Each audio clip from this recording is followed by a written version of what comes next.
TUFF SHIFT.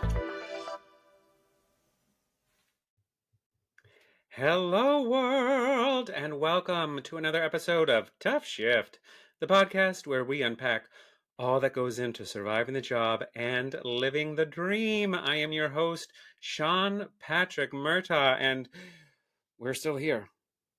We are still in the thick of holiday season in the restaurant business, in the world of hospitality. We're still here. And I'm going to reserve judgment for now and just leave that as a fact. If you are working in the world of hospitality right now, I see you. I salute you. I thank you. And I just want to say, hey, have you had water yet? Yeah. Have some water. You're welcome. All right, here we go. I am thrilled to be coming off these last two episodes with Josh Bardier. If you haven't heard those, if you're tuning in for the first time to hear today's guest, or you're just stumbling across the show, after you finish this show, go back and listen to our last two episodes, and then go back and listen to every single episode on repeat until you get my numbers up. But really, Josh is a wonderful friend of mine from New York who was a guest in this past July, and it was such a crazy, beautiful time. It was our first two-parter series, and then as I was getting stuff ready for the holiday editions of these episodes, he reached out and was like, hey, holidays are coming up. Do you want to talk about mental health and sobriety and self-care in our industry? And I was like, yes, please. Let's do that. And I just planned for two episodes. We could have gone longer, but I wanted to make sure to get some other voices in here to talk at this time of year. But I'm so grateful, even just going back and, re-editing stuff for the second episode and listening to it again and just laughing at the fact when we were talking about I got called in for old Deuteronomy, and Josh is just cackle, the guffaw, all that. Yeah, it's real. And we just were texting about it. And it's like, we need to do something just because we are the old cats. I'm like, that's hilarious. And that's a show. So maybe we'll put something like that together. The old cats. Talking about in my day, you used to have to wake up at 5 a.m. to get in line for an audition, which I still think they do. But EMC was a thing, and there were more contracts. Anyways, that's a separate topic, right? Nobody knows what I'm talking about unless you know what I'm talking about. We're on to a new week of unpacking the holidays in hospitality, and I hope you're doing well. I really, really do. January's around the corner, and we're going to make it. We're going to make it, and we're going to recover in January. We're going to take care of ourselves, and we're going to just enjoy. And part of what I'm enjoying about this time of year, yes, it's stressful being in the thick of it, and with everyone's holiday expectations just thrown upon you. But that's one of the best things about when I do my holiday shows, is because part of my self-care, even though drilling music can sometimes be a bit triggering, I'm just filled with the Christmas spirit. And that's why as soon as Thanksgiving is over, I run and get my Christmas tree. I put it up. I have lights in my house. I start watching Christmas on the Square. I start watching the Muppets Christmas Carol, and I get myself in the mood to get my show together. And somehow that just brings me so much calm and joy. And as stressful as bartending and waiting tables is this time of year, it's something that I know I have to look forward to. It's something that I know is making me smile. And then when I get on stage in front of all those people that are coming to see the show, that we're going to get into the spirit together. And so that's what I do as part of my self-care, as somebody working in this industry and as a performer. And so, hey, you want to do a holiday show and you got a big family and a whole group of friends in a specific area, do it. It will bring you joy. So I hope you find that for yourselves. And just as a reminder, since I'm talking about it, Holiday Test Drive 13 is rolling back into San Francisco this year for, that's right, the 13th installment of this hit holiday series. We started very, very humbly way back in 2013. And it just took on a life of its own. It was just an experiment, and that's why it's called the Holiday Test Drive. And it just became a tradition for so many people. And it was, friends and family coming, and then friends and family bringing friends and family and coworkers, and then these people bringing. It was just this wonderful community that we built together, and this tradition that we built together. And it's something that no matter what happens throughout the year, I know that I have at least one thing on the calendar in which I'm going to be a performer. I at least have one night booked a year where I can be a performer. And that's going to be this year, December 21st at the Hotel Nico, Feinstein's at the Hotel Nico with Aaron Allen on piano. I got some great stories to share, some familiar ones, some new ones, some hot takes on Christmas, and again, working in hospitality this time of year, as well as some familiar songs and some arrangements of some fun classics. And of course, the title song for this year's theme, which is Sparkle and Joy. If you're going to do it in drag, might as well be sparkling and throw a little joy out there. And that's what I'm trying to fill that room with. And the song is written by Enrique and Justin Anthony Long. I am so grateful for their talents and their generosity of their talents in sharing this song with me and entrusting me to debut it, a brand new holiday song. And I also want to give a special shout out to Jordan Wolfe, who has been making arrangements for me for about a handful of years now, and his work is flawless. So I have 2 more items from him this year. He's just kind of amazing. And I'm going to put all their handles. You're going to follow Jordan Wolfe. You're going to follow G. Enrique. You're going to follow Justin Anthony Long. I'm going to put their handles in the show description so you can support them. And if you're looking for music, if you're looking for transpositions, arrangements, all of that, reach out to them. And, hopefully I get to share some of these videos with you. So get your tickets today at feinsteinssf.com. That's Sunday, December 21st. At 5 p.m. and I cannot wait to dazzle you. All right, on with the show. Now, if you're tuning in and wondering, what we talked about last week, how was that holiday party that my work threw, in which it's a dry event on a Monday night after 10, and it is a what? Potluck. That's right. This restaurant refuses to feed us, so much so that when they throw a holiday party for us, we have to provide the food. Wonderful. Well, I'd love to give you an update, but just a reminder, I said I wasn't going to go. And also, it hasn't happened yet. That's the joy of podcasting and stacking up episodes so you can leave town and not have to stress about your lineup for the next couple weeks. But I promise you, it may not be until the new year, but I will. When I get the dirt on what that event was like, I will share. I will share the shit out of that with you. But until then, we're just have to hold tight and assume it was bogus and assume 2 people showed up. That's what I'm gonna just these people are so out of touch with their staff and with the morale at work. And I thought I'd share a few examples. So we have 2 walk-ins.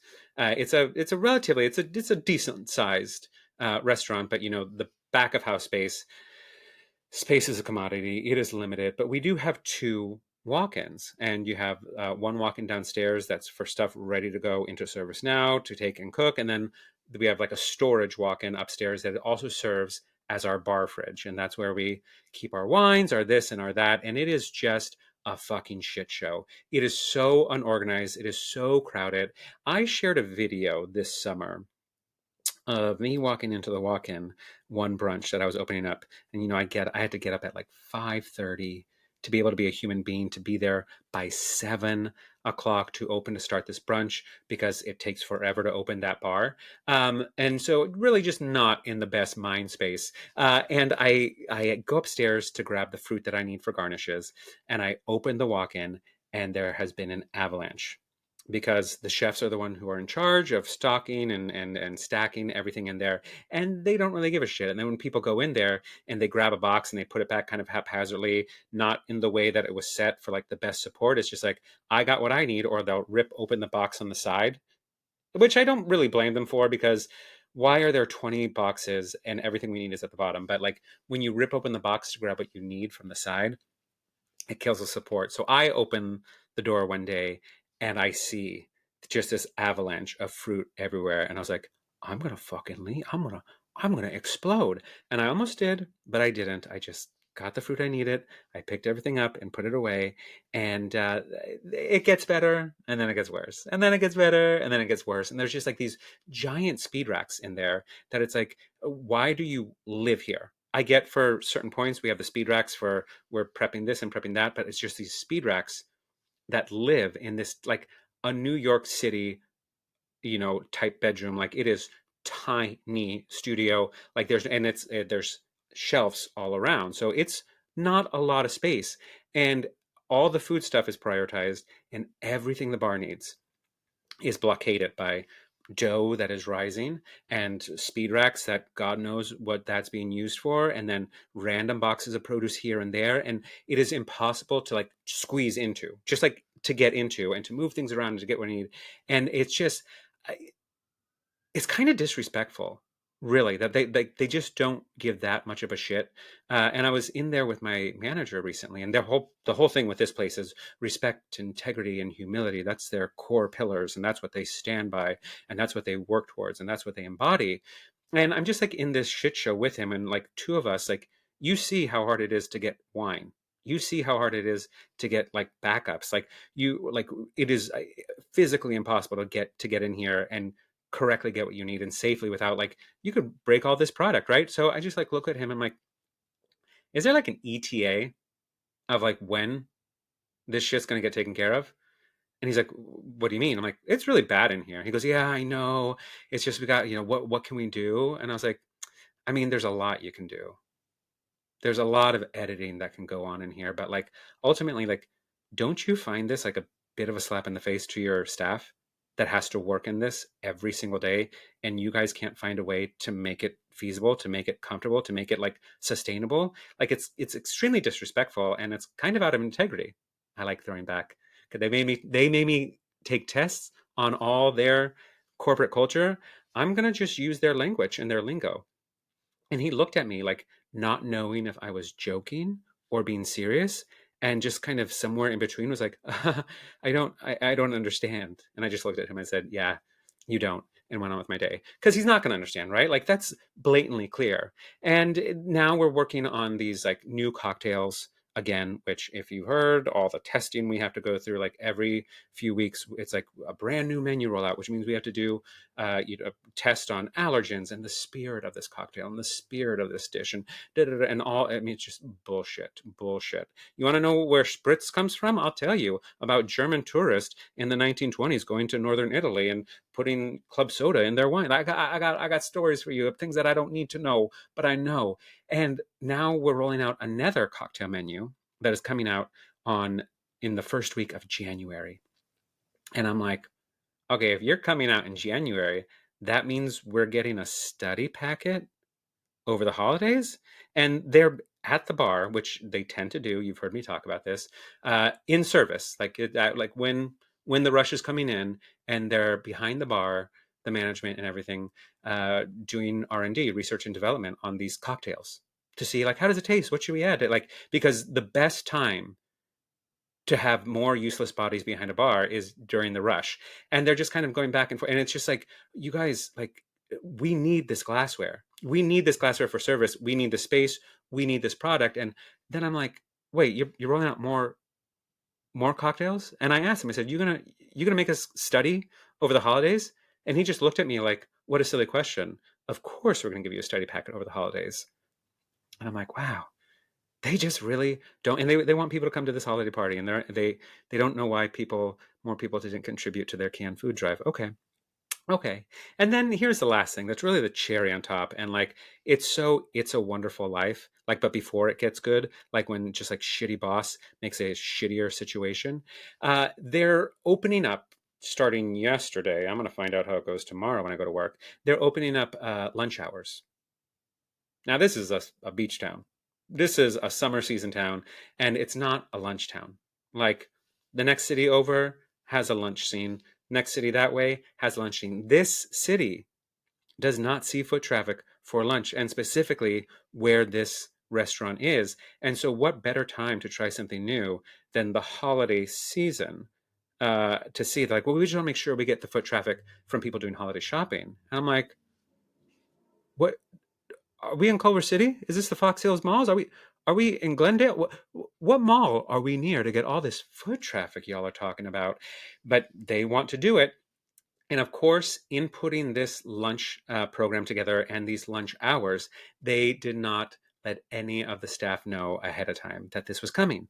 and something to be prepared for, and what it would look like. And what it looks like is fast casual. So there's these QR codes, and people, so it's not going to be our regular service of, doing a menu tour and explaining the soul of this and figuring out allergies. And it's a QR code, so fast casual dining. And with that, they're going to have three people. It's going to be a waiter, a bartender, and a food runner, and they're all going to take care of serving the guest. But the guest, it's going to be so streamlined, and I trust. I really believe them that they streamlined it. It's going to be streamlined, and it'll be great. But we don't know, because we also did a happy hour like maybe a month and a half ago, and that didn't take off. That didn't take off, and so we're not making any money from the extended business hours, but we're still held to our labor goal of how much labor to have on. So our labor has shrunk, and the hours available have shrunk because we're not making enough money. And now they're adding in this lunch session where people are, we don't know if they're going to show up. And also it's QR code, which people are going to be less likely to tip, right? We can assume. We can just assume, like, why should I tip? I did everything myself. Like, and I get that. I get that to a point. But these people, these servers had no say in requesting these schedules. And one of the servers, like, I found out that he was on it, and I was like, they put you with a freshman?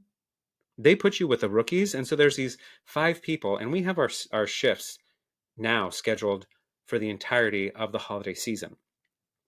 So this waiter, who's been in this game for a while, who's good at what he's doing and knows good and goddamn well that he can rely on this amount of money coming in for the holidays, was hit with this surprise schedule of 3 lunch shifts a week. And lunch is something completely different, like, then let alone lunch to a QR code menu.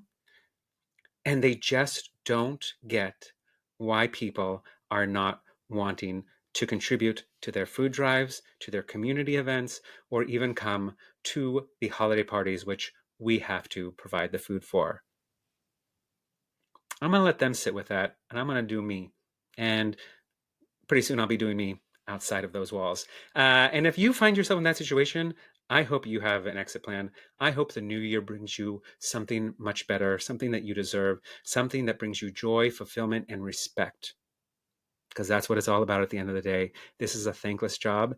And so let me just say thank you. Wherever you are, whatever napkin fold you're doing, whatever silverware you're working with, whatever cuisine you're slinging, thank you for doing what you're doing.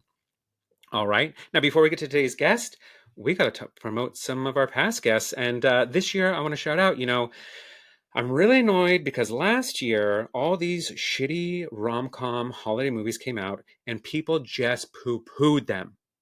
And we're like, oh, another movie with no storyline and a thinly veiled plot and da da da. And it's like, what? Yeah, that's what these shitty holiday movies are about. I enjoy them. And for the past handful of years, we've gotten so much Lindsay Lohan content. We've gotten all the royal brides and the secret princess swap and the Christmas castle and going home for Christmas and Merry Xmas, all these things. And they were wonderful. They're tacky. They're mediocre. They're wonderful. They bring me so much joy. And this year, it's like, where are they? Everything I'm looking, like, from 2021.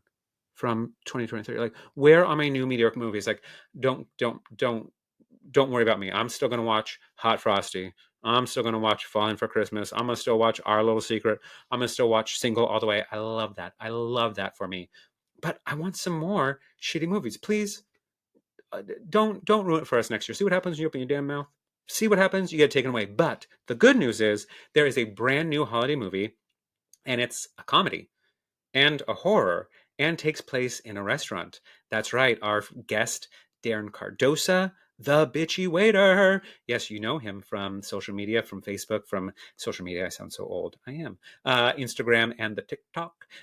Is in a movie called We're So Dead, a Christmas murder mystery. Love the title. And it is available for streaming, for renting, for all that you need to do. Go to we'resodeadthemovie.com and watch it today, all right? You'll love it. You'll love it. And if you don't love it, you don't know me. All right, next. I have to introduce our guest, our fabulous, wonderful guest, who is a professional actor based in Los Angeles. He's worked in theater, in TV, film, commercials, and in voiceover. In LA, he's worked in places like Ophelia's Jump, Darrendale Productions, the Beverly Hills Playhouse. He's worked in the Black Repertory Theater of St. Louis, the St. Louis Shakespeare Festival, St. Louis Actors Studio, and Repertory Theater of St. Louis. Wow. Do theaters exist in St. Louis without having their name attached to it? Who cares? Those are some really great theaters that he's worked for. Originally from Allentown, Pennsylvania. That's actually not where he's from. He's from Pennsylvania, near Allentown. But yeah, he's from there. Did time in St. Louis. Now he's doing time in Los Angeles with a BA in theater from Muhlenberg College, which is not in Germany. It's actually in Pennsylvania. Though I do believe he did some time studying abroad in the UK.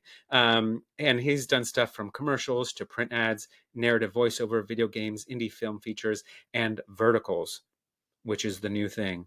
And it's an interesting thing. Maybe we'll unpack that. I did one and I was like, what is this? We'll unpack it. It's quick. It's fast. But I had the joy of experiencing him firsthand. Recently, we worked together in a show called Parade, my LA stage debut, and he was nothing short of phenomenal. He is a tenor's tenor with a voice that doesn't quit. Not only was he a featured role, but he also understudied another featured role. And one day I walked into rehearsals and the actor that he was understudying wasn't there. And this was like a week and a half in, and they needed to work something. And that fool was just singing the song off book, like full voice. And I was like, oh, it gave me chills. What's that voice coming out of there? What's that? Beautiful voice, beautiful soul, and just all around great guy. Please welcome to the show my new friend and castmate, Thomas Patrick Riley, another 3-name like me. Hi. Hello. How are you? Welcome. Thank you so much for having me, and thank you for the glowing introduction. I couldn't stop smiling. Oh my goodness, it's easy because it's true. Like all the things I'm saying are true, and that's one of my favorite parts of this show is getting to tell people how good they are just right back to their face because maybe you know it, maybe you don't, but it's always nice to hear it. And I am very happy to be the one to say it to you. Thank you. Now, you're coming off a shift coming into this interview. Yeah, like I just got off maybe an hour ago. So it's one of those days just going from one thing to the next. It's fresh. So before we get ahead of ourselves, I just want to make sure we are aware that we might unpack some of that. But I don't want to get too far ahead of the game. I want to start the show as we always start the show. I want to know, Thomas Patrick Riley, what was your gateway job into becoming a walking, talking, singing stereotype of an actor supporting himself, carrying trays and refilling waters? Oh yeah. Well, my gateway job was none other than Wawa. Now, for our West Coast listeners, that might not ring any bells, but for our East Coast listeners, Wawa is it's like, I don't even know. It's like Buc-ee's. It's like Sheets, if that rings any bells for people. It's basically a gas station and a Subway and an all you can think of one-stop shop location. And Wawa was a really big deal in Pennsylvania. People would take like pilgrimages to Wawa after school. Everyone would skip the bus and they would walk almost 2 miles to the nearest Wawa. That's how good the food was. And it's like gas station food. It's like, no, you have to understand the food at Wawa is really unbelievable. So I'm 16 years old. I'm like, I need a job. Wawa's hiring. I love going to Wawa. All my friends go to Wawa. This will be great. This definitely won't be a negative experience that tarnishes my perspective of Wawa for the rest of my life, right? And so when you work at Wawa, it's basically working 10 jobs at once. They give you an earpiece and the managers speak to you through the earpiece and they rotate you through positions throughout your shift. So in the morning, you might start by making coffee, stocking up the coffee, making blended smoothies. And then you get a call from your manager in your earpiece. Thomas, we need you on the register. Now you move over to the register. You are fumbling around looking for the million brands of cigarettes that people want and can't understand why you can't find it within 2 seconds because there's 5 million brands of them and you're 16 years old and you don't even know what a cigarette is at that point, hopefully.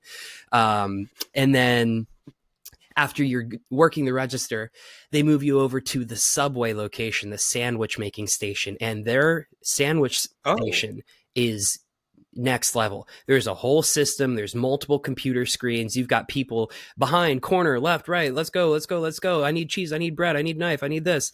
And you're just slapping together these sandwiches. There's a line out the door, people looking for their Wawa hoagies. There's a thing called Wawa Hoagie Fest that is very renowned in Pennsylvania. Everybody gets ready for Hoagie Fest like it's a holiday. So you're making sandwiches, you're on register, you're making coffee, and then you're at the snack station, and then you're stocking shelves, and then you're cleaning up, then you're taking out trash. And the whole time you have your manager in your ear sending you back and forth, back and forth, back and forth. Now, me at 16, I was also starting to do theater for the first time. So I'm in school, I'm in all these extracurricular activities, I'm in the choir, I'm in the a cappella group, I'm also doing a show at a community theater, and I'm doing a show at my high school. So I only had one free day per week that I could go and work at Wawa, and that was Sunday. So my managers were like, oh, this kid is so busy, he's only got 1 day a week to work. Let's make him work 9-hour shifts every Sunday and just make sure he gets enough breaks so that he doesn't break any labor laws. So I've been... And doesn't break. Yeah, exactly. And I last maybe 4 or 5 months before I just completely shut down. And by shut down, I mean I sleep through my alarms because I am so tired from doing left and right school, and then after school rehearsal, and then rehearsal at the community theater, and then my Wawa shift. I get a call from my manager. My manager, bless his heart, it was so nice. He's like, listen, I don't think this is good for your health. I know you want this job. I know you want money. I'm saying to you as a person and as a dad, I have to fire you, not because you're bad at your job, not because we don't want you here, because I'm genuinely concerned you're going to drop dead on during one of your shifts. And that was the start of me getting into hospitality, because what better place to drop dead on a shift than on the floor of a restaurant, you know? So that was my next stop after Wawa was, well, I got used to the fast paced lifestyle. I want to work as a server. I want to work as a bartender, and the rest was history. I mean, it really makes sense to me now, like knowing that that's how you got your start, and not that that's like made you what you are, but the fact that you were able to adapt. It's like, it's no wonder you are able to take on the role that you took on and do an understudy and do it justice. Let me tell y'all, people, we had an understudy rehearsal, which does not usually happen before a show's open, and not really for a show with this kind of a contract. But we just, due to scheduling, it was one of these things where there are so many people out that they just decided, well, let's do an understudy rehearsal, and they brought it. So knowing that this is where you got your, not only you got your start, but how you handled it and rose to the occasion, it's like, oh yeah, you can do a lot of things. And it's amazing how just some talents and some mindsets just transfer from, career to career to career, no matter what you're doing.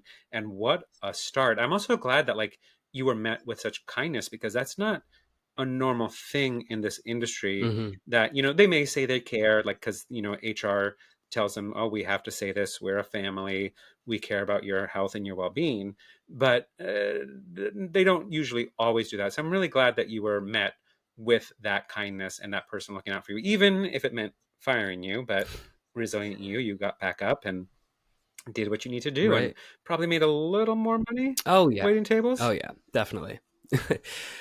Oh yeah. Now, in all of that, and how long would you say you've been in hospitality for? Hospitality, geez, I would say at this point, probably 8 or 9 years now. Hello, San Francisco. It is that time of year. We are spreading a little Christmas cheer at Feinstein's at the Nico on December 21st at 5 p.m. for the 13th installment of Holiday Test Drive. This year is all about sparkle and joy and being fabulous and all the beautiful things about the holidays to get you in the holiday spirit. So get your tickets today. I am joined again by the one and only, the fabulous Aaron Allen at the piano, and we've got a great show. We've got some stories that you love to hear. We got some new stories. We got some new arrangements and a brand new song, a song written specifically for this show's theme, which this year is Sparkle and Joy, written by my friend and collaborator, G. Enrique, and Justin Anthony Long. I cannot wait to learn it, and I can't wait to debut it with all of you in San Francisco. So get your tickets today at feinsteinsSF.com. That's December 21st at 5 p.m. We'll see you there. So is there a shift in all your tough shifts that seems to stand out among the rest in memory for you? Yeah, definitely.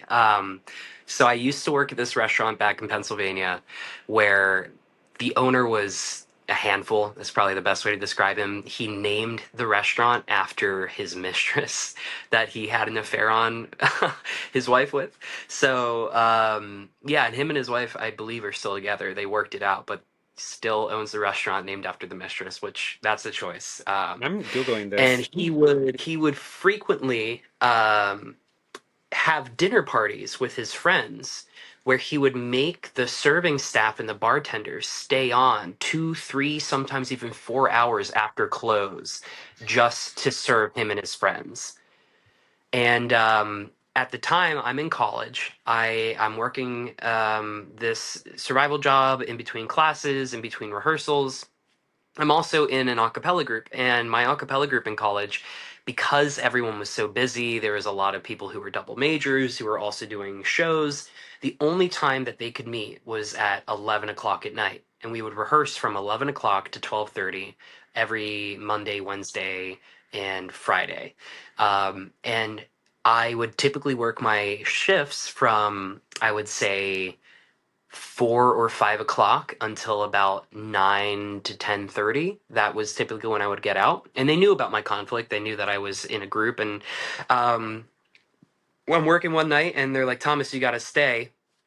So and so, the owner, he's got a dinner party. His friends are coming," and I'm like, I have to be somewhere. And they're like, "Sorry, you got to stay or else you're gone." And it's a very popular restaurant. A lot of people want to work there. And I wasn't about to lose my lifeline. So I stay. And 10 o'clock rolls around, 11 o'clock rolls around. I text my team. I'm like, "Hey, I'm not going to make it to rehearsal." Now 12 o'clock rolls around. Now it's 1 o'clock. Now it's 1:30. We're still serving this dinner party. The guy doesn't even know my name. I've been working at the restaurant for almost a year. Still doesn't know my name. Um, and I remember it's like 1:30 in the morning, and he whistles at me like a dog. And he like to come to the table. And at that point I'm like, "Oh my God, I'm going to flip shit. Like, I'm going to lose my mind if I keep doing this." And we finish the shift, and I go home, and I send a message to my manager. I'm like, "Hey, I need Sunday off. I have a big performance with my a cappella group. I can't miss this. I've asked about this before. I haven't gotten a clear answer, so I just need you to know I need Sunday off." And my boss, this is the morning after the huge shift that I stayed like 4 hours after closing, 4 hours after my shift was supposed to end to serve. He texts me, he goes, "Why work in a restaurant then?" And I'm like, "Excuse me?" And he's like, "If you've got so many other priorities, why work in a restaurant?" And that was my first encounter with someone who just genuinely can't fathom the idea of someone working at a restaurant being their side thing while they're in school or while they're pursuing another career. And this guy just could not wrap his head around the fact that I had another priority outside of this restaurant. And I just didn't even know how to respond to this man. I don't know how to respond to that. Like, that's like, why be in med school? if you have all these things? Why work at NASA? Why work at Wall Street if you have all these other priorities? But this is exactly why you work in a restaurant, because this is Yeah. exactly what we're unpacking here on this show about unpacking the stereotype, because it is something that is mutually beneficial to both parties. You give me the Mhm. flexibility I need, I give you the flexibility you need, you get my personality, you get my like it is exactly what it's supposed to be.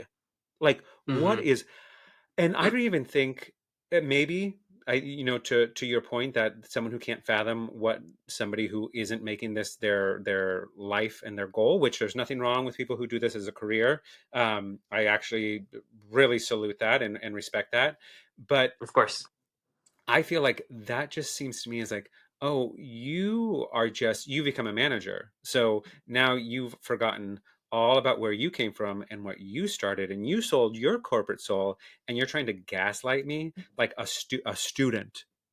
Mhm. student to be like this. Mhm. It's like, have you ever done a show where like this would never fly on Broadway? And I was like, bitch, I lived in New York, bitch. Like those types of rehearsals where people are just like, this isn't how it's done in professionals. Like I worked in a plenty of shitty professional contracts, and I've worked in Mhm. plenty of not professional contracts that were run way better. I just hate that excuse to where people are like, this isn't how it's done in the real world. It's like, no, this is exactly how it's done in the real world, and it's even more so how it's done in this industry. How long did you stay at that place? Well, the money was really good, and it was really close to my college, so I stayed there for, geez, a little over a year, I want to say. And Okay. it was actually, I want to say it was COVID that was what ended my time there, and I ended up getting a job at Costco doing overnight stocking, like stocking shelves from 2 in the morning till 5 in the morning, basically. Um, Sometimes longer, usually longer.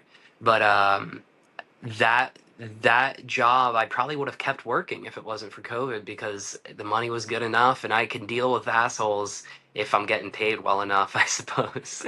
Yeah. I mean, you got that not the you got the resilience for it. You got that Yeah. Teflon, which is much needed in this industry. Now, did But this yeah. place just because it's up, and I know you've worked where have you worked? You've worked in Pennsylvania, you've waited Hmm. tables in St. Louis, and you've waited Yes. tables in LA. Yes. Anywhere else? No, just those three states. Okay.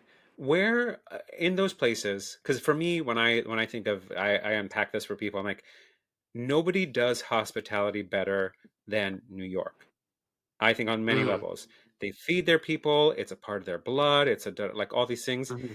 I've made more money in LA ever than Mm. and any other place that I've worked in New York. And so it's this weird thing, like in LA does hospitality okay, but it's a different form of hospitality. And there's a lot of cultural things that I feel that LA misses, such as feeding your staff, the importance of family, the Mm-hmm. cultural part of that. Now, in these three different locations, who do you think got hospitality best all around, and why?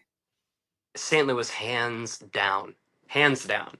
It's the best place I've ever worked. It's the best place I've ever lived. It is a shocking underdog of a city. People think of it as a flyover city, which, to be honest, like it is. Nobody's really going to St. Louis unless there's a real reason, because it's just got that reputation. But I lived there for 2 years, and I had the best time. I made the most money I've ever made in restaurants in St. Louis. The hospitality experience, the culture out there was unbelievable. And as an actor, the amount of work in St. Louis was unbelievable.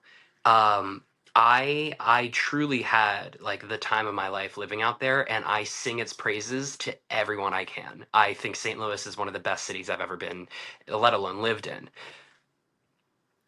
That's amazing. And what brought you to St. Louis from Pennsylvania, from a small town, after your college program, and not New York? So I always saw myself in New York. I thought that's where I was going to end up, and I'm sure one day I probably will. But my fiance Sophie, we met in college, and Sophie is on a track now to try to become a professor. So Sophie did a master's program at Washington University of St. Louis. which was a 2-year-long program, which is what brought us out there. And then what brought us to LA was the PhD program at UCLA. So I've basically just been following along and acting where I can. And when Sophie originally came to me and said, "Do you want to move with me to St. Louis?" I vividly remember being like, "What the fuck am I gonna do in St. Louis?" I didn't know anything about it, and it ended up being just the most wonderful place. Everything about the culture, the people, the food. It was such a blessing to be there, fresh out of college, to have my first independent living experience, my first real big boy paying bills, paying rent experience, being in a city like that. That's so cool. Hmm. That's so cool. And what was, I mean, your resume, I mean, it's just it's littered with St. Louis. And that's super cool. What would be your advice to somebody who's maybe thinking they're at the end of their program in whatever college they're at, and they're not sure about where to go? Like, would you recommend, like, hey, try this place out, and why would you recommend somebody to go to a market that's maybe a little less tapped into? Yeah, I have two reasons. Number one is St. Louis specific. It actually has the most professional theaters per capita in the U.S., which I Wow. didn't know before moving there. Um, and fresh out of undergrad with only educational credits to my name, I was able to do 4 different equity contracts within the 2 years I was there. In addition to other non-union contracts that paid exceptionally well. The theaters out there pay exceptionally well. There is a ton of professional work being done, high quality professional work at that. Um, and it's a very, very small market. There's not a ton of competition. There's not a ton of congestion. So they're willing to see new faces and to bring new faces into the fold. Um, it's one of those places people call Missouri the show me state. Show me, don't tell me, whereas a lot of people in other places might talk a big game about their resume and what they do, and St. Louis, it's like, show me your audition, show me the big one, like, what can you do, show me why you belong here, and if you show us, we'll give you an opportunity. And that they did just that. So for me, I was able to completely build a professional resume from scratch out there, in addition to doing commercial work, doing voiceover work, and doing film and TV work in St. Louis. Um, and I was able to create a competitive resume. I was able to create a competitive acting reel. And by being in a less congested market, it gave me the space, the flexibility, and the opportunity to build a really competitive package that I could then bring to a larger market like LA or New York and start competing right away. And I firmly believe I wouldn't have had the stroke of luck I've had my first year out here if it wasn't for the building blocks that I laid down in St. Louis. I would recommend anyone who's thinking about a long-term career in this business consider working in a smaller market that has a good reputation, like St. Louis, like Cleveland, Ohio, like there's tons of places that I've heard of personally that are part of the regional theater circuit, where you can really, take time to work on yourself, to work on your career, and then, join the rat race when you're ready for it. And to know if that's what you really want to do. Exactly. I remember back when I was at UC Irvine, and they always suggested, like, do not go from here to grad school. Do not. And Hmm. they would always talk like, we rarely accept grad students who are walking out of a BA program. And their Hmm. reason behind that is that you haven't lived life. So you're going to spend 6, 7 years in college, fine tuning your art. And then when you get out there and see what it really is like to live as an artist, to really pursue a career, to be in that audition circuit. And it makes sense. Like for me, after I went to UC Irvine, I went back up to San Francisco and didn't think New York was for me. Mm. Like, I think it was like a whole 5 years I went after college until I moved to New York. And I don't think I would have had the same New York experience had I gone out of college. I don't think I was ready. And really having that experience to be like San Francisco has a beautiful theater scene, and you can incubate, you can get your feet wet, you can really see what your artist voice is about. And then I was ready for New York. Now let's say if you're 22 and you're graduating college and you're ready for New York, go to fucking New York, do it. But if you're not, don't feel like you have to, or don't feel guilty for not wanting to. And a little something to going in the back door, going in the untapped, because like you're working in St. Louis. Jerry Mitchell goes there, performs there, works there, doesn't perform it, he works there. But, like you're working with people who are working in New York, and you're still able to build those connections, those contacts. Now, I know we kind of transitioned into the acting part of it, but I want to go back a little bit and talk to you about some people that you've waited on. Is it true that you have waited on royalty? Hey there, just checking in. I hope you're enjoying this episode so far. And if you are, why not leave us a 5-star review and a comment or two wherever you're listening to this from? And don't forget to follow us on social media at TUFF SHIFT Podcast. That's TUFF Shift Podcast. Everywhere. Literally everywhere. And just a reminder, gratuity's not included, but tips are always welcome. And you can find our virtual tip jar at tuffshiftpodcast.com. That's TUFF Shift Podcast.com. All right, back to the show.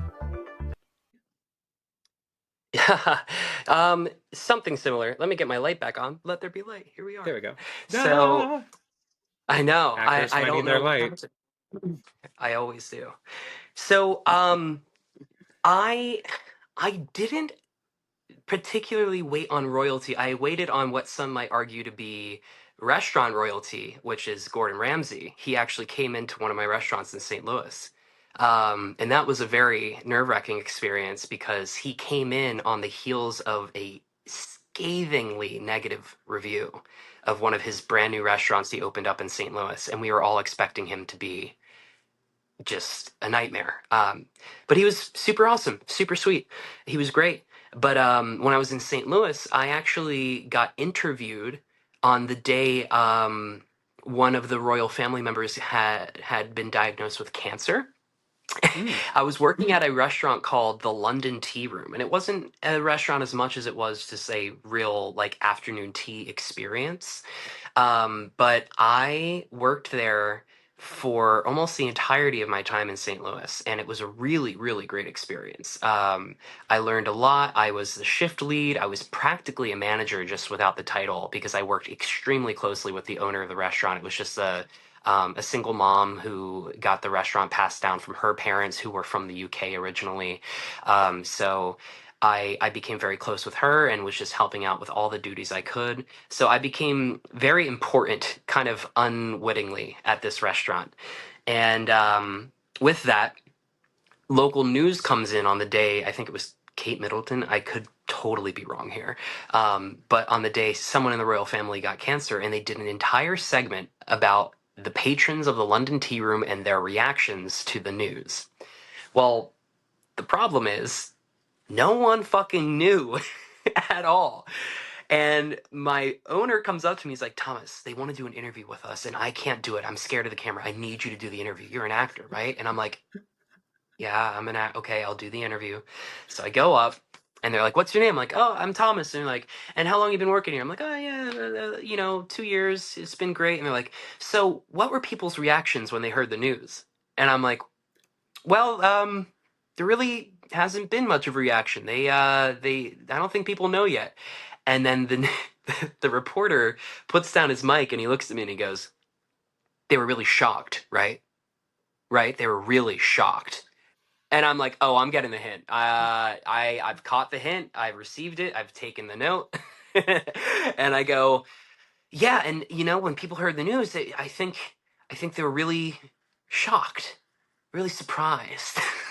And I just lied for the rest of the interview, and that's what made it onto the news. So I think I sent you a screenshot from that interview, actually. And I still have it saved on my phone to this day of me just blatantly lying to the camera about the shock that was the news no one heard in St. Louis. Talk about ambulance chasing. Like that's obviously it's not a slow news day because that was big news and whatever. But like it's like sometimes when people chime in on social media when an event happens that has Yeah, nothing to do with them, but they have to like yeah, make it about them. It's like, oh, but good on you. You did I guess the right thing by playing along. right. Because I guess it's I better to like, like if they're gonna be that ambulance chasey, it'd be better to be like, oh, people were really just our hearts go out for her, as opposed to be like, "Yeah, who? Kate who?" Like, right. but what a weird Yeah, I situation. know. That's It was nuts. so funny. Yeah, working there was really great, and it was another prime example of like the restaurant culture in St. Louis was awesome. I made more money working in restaurants in St. Louis than I've made in my life anywhere else in any Wow. other job. People out there, it's a foodie town. St. Louis is a foodie town through and through. I mean, St. Louis barbecue is world famous. People know like the ins and outs of hospitality out there, and we got family meals. My first time ever having a family meal was working at a restaurant in St. Louis, and it was my first time working in fine dining as well. I worked at a restaurant that was really, really elevated, like high class experience for people, for the patrons who came in, to the point where we referenced ourselves not as waiters, not as servers, but we referenced ourselves as guides. So when we come to the table, we say, "I am your guide this evening. I will be guiding you Okay. through the menu." Yeah. So. I like that. I like that. Now, have you, in all your time working in these restaurants and in this scene, uh, do you have experience working holidays, specifically this holiday season, the Christmas, December holiday season? Oh yeah. Oh yeah, definitely. And what is your take on that? Like, what is your takeaway from that? The good, bad, ugly? Anything you want to share about like working in hospitality from your point of view? I think it depends on the restaurant, right? So I've worked in some restaurants where the holidays were wonderful. I had a great experience. They took care of the team. I got very great tips from my patrons, and just the festivities, and people were in good moods, and it was great, and I loved it. And then I've been in other situations where people are miserable, the people are mean, you're getting scheduled against your requests off because it's the holidays and they need all Hmm. hands on deck. Um, and like kind of, would you consider Thanksgiving to be rolled into the holiday season, like Oh, working around Thanksgiving? 100% the start of it all. So I vividly remember when I was working at that Pennsylvania restaurant, I was out of state. And they called me and they said, "We need you on Thanksgiving." And I was out of state for a family Thanksgiving event. And they said, "We need you or we can't let you work here anymore." So I flew home to work the shift. Yeah. I flew home to work the shift, Y- and I didn't get a thank you. I didn't get anything. And that same day, I requested off another shift somewhere later in the month, and they denied my request even after I flew home for the shift. Yeah. This is the So. idea. I can't remember who we spoke about it with a few months ago, where, I I see this online and a lot of the memes that I follow and end up in my algorithm because of talking about hospitality and all that. Like, loyalty gets you nothing in this industry. You put your Hmm. do what you need to do and do what feels right for you and rise to the kid. I always think, I'm fair. So if my manager is going out on a limb for me, I'm gonna go just as far out on a limb for him. But if they keep sending me out on a limb and I'm like, hold on, at my weight, you're gonna put me on this little branch over here, like it doesn't get you very far, and they will turn it. So do what feels good for you, but don't Hmm. do any more. And like, what an awful way to learn Yeah. that lesson that you flew home and like obviously they didn't pay for it. Like, you can't do the service Mhm. because how old were you? Well, I was a sophomore in college, so I was 20. Yeah. So the weight of this restaurant is on a 20-year-old's shoulder. That Yeah. is nuts. And that's like predatory to like take advantage Mhm. of your not naiveness, but like your inexperience in the world to think like, oh yeah, I was raised right by my parents to do the right Mhm. thing, and then just to like learn that lesson, like y'all, this is what Yeah. I y'all think that I'm making half the shit I talk about up here up, but this is real. So with that experience and with other experiences, what is advice you have for people working the holiday season and to get themselves through it and like and to take care of themselves? Well, I think the advice I would give is to really take advantage of the time you have away from your work to do what makes you happy, that helps you unwind, whether that's spending time with friends and family, whether that's working on your creative endeavors, whether that's just playing video games or having a nice cocktail or a joint or whatever your vice might be, right? But I think it's crucial that when you're away from work, you're actually away from work. You're not talking about it, you're not thinking about it.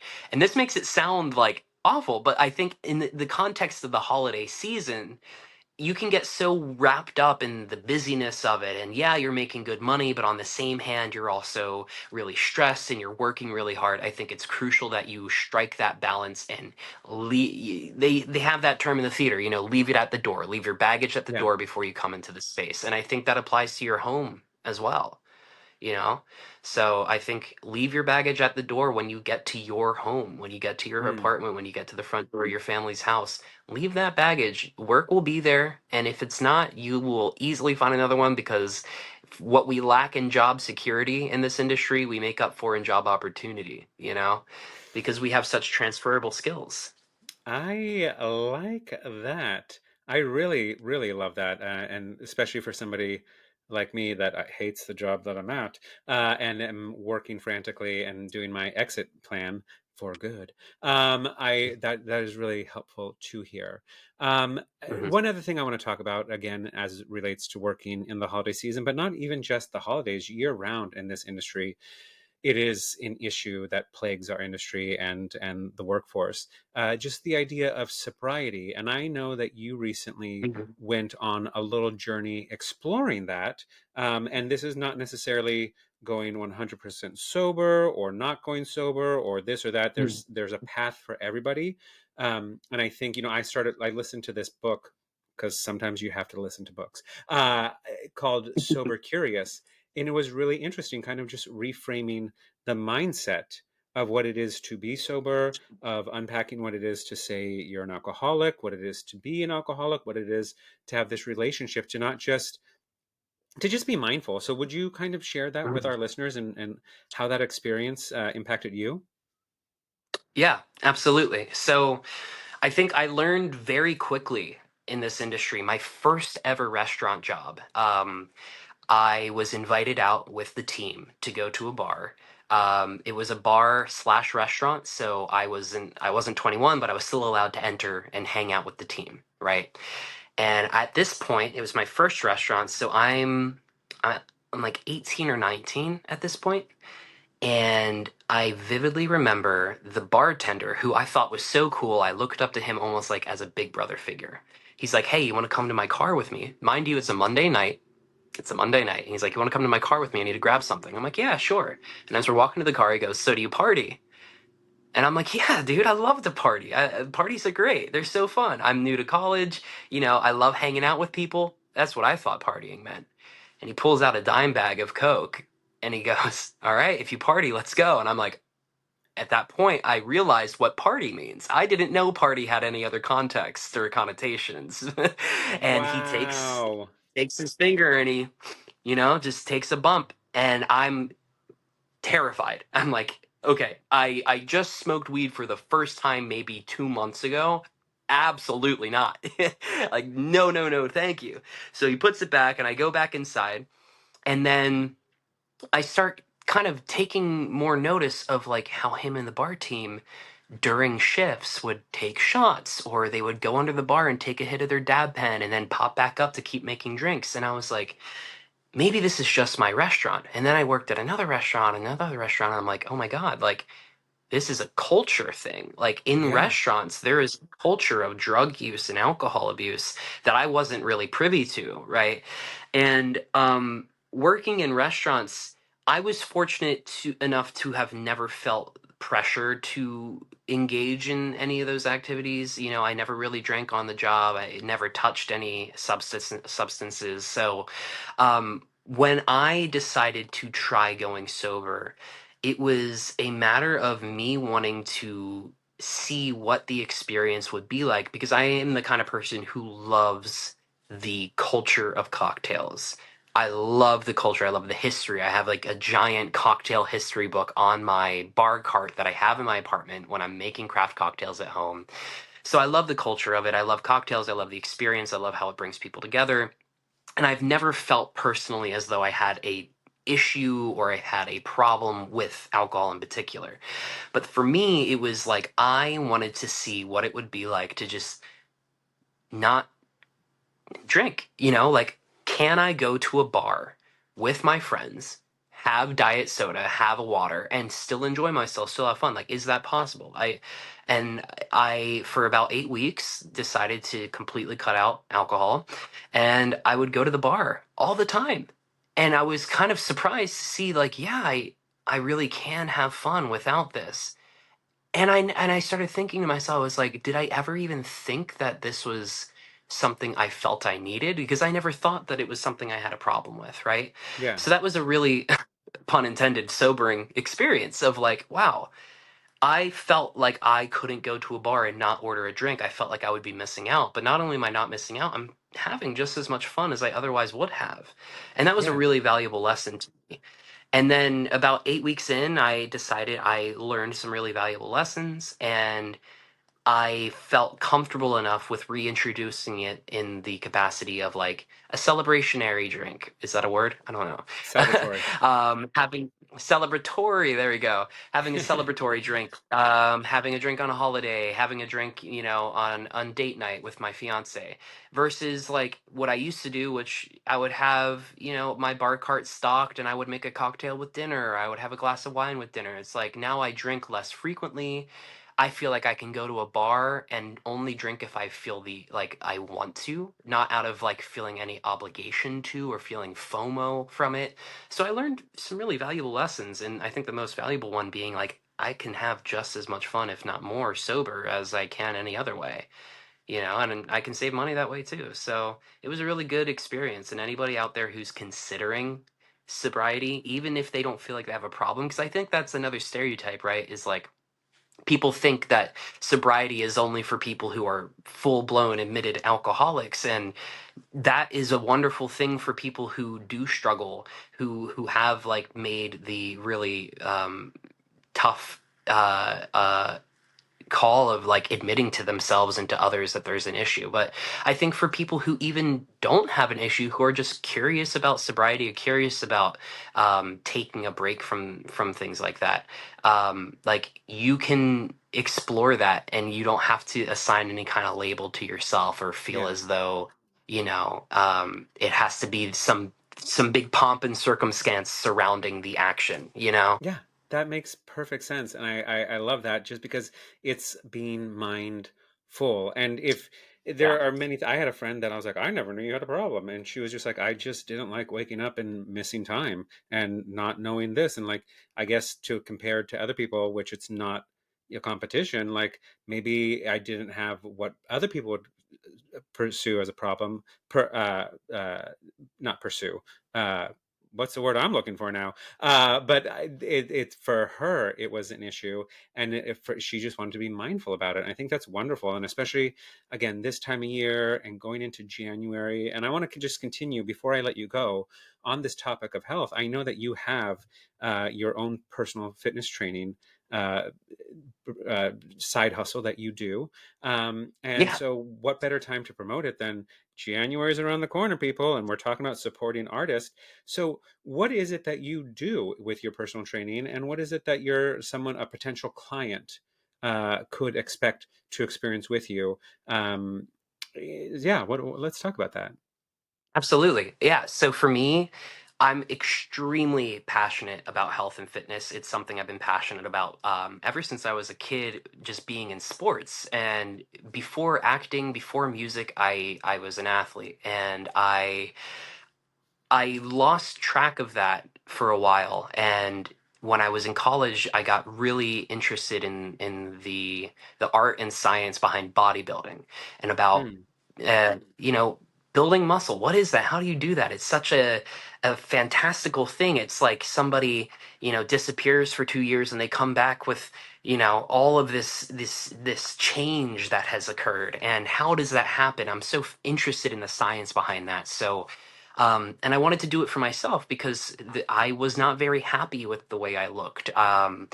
And I started lifting weights because I wanted to change the way I looked. And then very quickly, my relationship with it changed as well, where it was no longer lifting towards the end goal of changing how I looked. It was lifting because my body does really good things for me.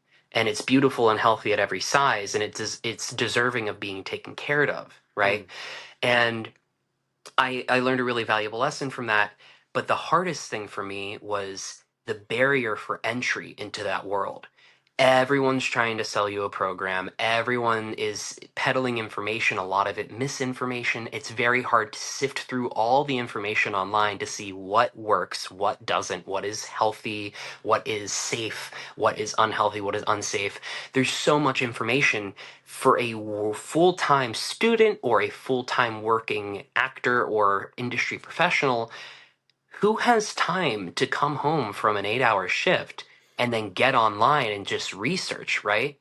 There's so much time and energy that goes into that, and everyone is trying to sell you something and locking all that information behind a paywall. So when I finally took the time to do a lot of research on my own, and to implement it on my own body to really train myself first, I started training my friends and sharing the information with them. And I started helping my friends lose weight. I started helping my friends build muscle. And then seeing, like, wow, not only can I do this for myself, but I also possess the ability to help others achieve their goals. And I ended up realizing, like, I could fit a position here where I don't charge exorbitant rates that you'll find online. I basically charge just enough to make ends meet on my end with the amount of labor I put into helping a client. So I essentially, if someone works with me, I will build them a personalized fitness program based on mm, their goals, based on their lifestyle, based on their history of injuries or discomfort. I will then build them a full meal plan and nutrition plan based on their dietary preferences and restrictions, on their schedule as well. And then if that's all they want, if they just want a nutrition plan, they just want a workout program, they can take it and run with it. I design it so that it can last indefinitely. I design it so that it gives them all the information they need to continue making progress towards their goals with or without a trainer. But then I also offer one on one coaching where I make them their programs and then I meet with them weekly. They give me their data and then I adjust all of their programs, all of their data to make sure they are constantly making efficient progress towards their goals, without any guesswork, so that they know without a shadow of a doubt that as long as they follow the plan listed in front of them, they will get to where they want to be, and they're not going to be paying an arm and a leg for it. That's kind of the pocket I've tried to fill with my business. And I've worked with almost a dozen clients now. I've helped a lot of people. I've helped people lose over 50 pounds. I've helped people gain a lot of muscle, become a lot stronger, feel better, have more energy. And it's been just the most wonderful experience. Like, there's no better feeling than working with someone and then 20 weeks later looking at their before and after with them and being like, we did this together, but mostly you. I just paved the way and you walked that pavement, you know? Um, and that's how I do things. I'm really about you and about what your goals are and what makes you happy, what makes you excited, what you can take comfortably with your body and your needs. And I make it completely tailored to the person. And it's something I'm passionate about, which is why I'll never charge crazy prices. It's why I'll always, put my priority with my clients. I know some trainers out there who, you know, they don't even have time for a phone call. My clients have Yeah. 24/7 access to me. They call me at, 6 a.m. If I wake up and I see that missed call, I'm calling them right back. That's just how I do things. And I think that's something that kind of gets lost in the current industry, because there is money to be made, and I think some people get lost in that and forget why they're doing it in the first place, which is to help people, and Yeah. that's what I care about. That's wonderful. Now, how can they find you So and I'm on follow you? Instagram. Yeah, I have a personal training account called TP Riley Fit. Um, and I post educational content on there. I post my rates. I post my client testimonials on there. And I also post my own personal progress so that I try to be vulnerable. I Yeah. try to share when I'm not feeling great about my body just as much as when I'm feeling really great about my body, to show people how your fitness journey can wax and wane. Just a few months ago, I might have looked really sharp and really cut and really muscly, and then maybe a couple months later, I don't look that way. And to show that not only is that not the end of the world, but that's part of the process. I think Yeah. so much of social media is about the glamour shots and about like always looking perfect. And I think if I'm sharing the vulnerabilities of my journey alongside my clients who are sharing their vulnerabilities with me, I think that's really important. And that's kind of the content I try to make. That's beautiful. That's beautiful. Now, I like to end this show the same way, and I think you'd understand based on what we've talked about here that we know bad news travels fast. And it is so much easier to hear a complaint than it is to hear something good. So when I have a good experience at a restaurant, when I have a good experience at work, I go to my manager. I go to the manager in charge. I go to whoever needs to hear it and let them know, like, hey, so and so was our server tonight, and they were phenomenal. You got really good staff. Or, I was working with Tyler today, and oh my God, he saved my day. He made this shift what it was, just so that way we go out of our way to share the good news.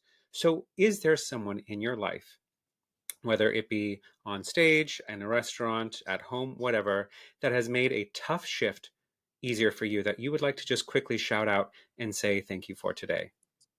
Of course. There are two people that come to mind. First and foremost is my lovely, beautiful, incredibly talented, incredibly intelligent fiance and wife to be, Sophie Capobianco. I love them more than words, and every time I have a bad shift, they are here waiting for me and make Mm, everything better. I just love them.